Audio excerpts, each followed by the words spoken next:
Препоръчвам да работите с видеята от този курс последния начин. Гледайте и слушайте видеото веднъж. Сега го гледайте отново и опитайте да повтаряте немските думи и изречения. Спрете видеото, ако е необходимо. Опитайте се да имитирате произношението възможно най-точно. Повторете всяка дума и изречение няколко пъти. Гледайте видеото за трети път и записвайте. Така ще осъзнаете правописа на думите. Сега преминете към следващото видео.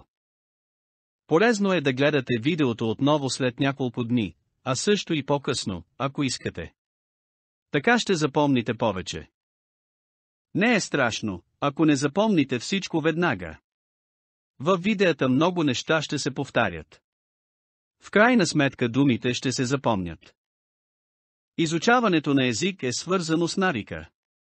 Така че не губете увереност и си дайте време да свикнете с немския език, като го четете, слушате, пишете и повтаряте възможно най-често.